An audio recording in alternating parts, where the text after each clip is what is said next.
ஒரு ஸ்லீவ் மார்க்கிங்கில் ஃபேப்ரிக்கை டபுளாக ஃபோல்ட் பண்ணிவிட்டு அன்ஃபோல்டட் ஆப்போசிட்லேயும் ஃபோல்டட் வந்து நம்மளை பார்த்து வச்சுக்கிறோம். பார்டருக்கு வந்து ஒரு ஸ்கேல் அளவுக்கு வந்து நான் வந்து மார்க் பண்ணிக்கிறேன். தென் ஒரு மெஷர்மெண்ட் ப்ளவுஸ் எடுத்துக்கோங்க. அதில் வந்து சர்க்கம்ஃபரன்ஸ் வந்து ஸ்லீவோட சர்க்கம்ஃபரன்ஸ் மார்க் பண்ணிக்கிறோம்.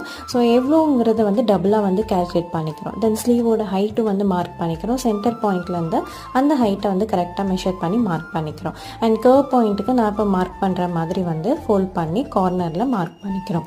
அண்ட் இந்த பாயிண்ட்ஸ் எல்லாத்தையும் நம்ம ஜாயின் பண்ணிக்கிறோம். ஸோ ஒரு ஸ்கேல் வச்சுட்டு ஸ்லாண்டிங்காக லைன் போட்டுக்கிறோம். அண்ட் இந்த பாயிண்ட்லேருந்து நம்ம சென்டர் பாயிண்ட்டை வந்து கர்வாக வந்து கொண்டு வந்துக்கிறோம். ஸோ அவ்வளோதான். அண்ட் அதுக்கப்புறம் இதுலேருந்து பார்த்தீங்கன்னா உள் பக்கமாக ஒரு 1/4 இன்ச்சுக்கு நான் மார்க் பண்ணிக்கிறேன். மார்க் பண்ணிட்டு லைன் ட்ரா பண்ணிக்கிறேன். இது எதுக்குன்னு பார்த்தீங்கன்னா நம்ம ப்ளவுஸில் வந்து இந்த மாதிரி வந்து பாட்டம் சைட் டிசைன் போடாமல் இருக்கு.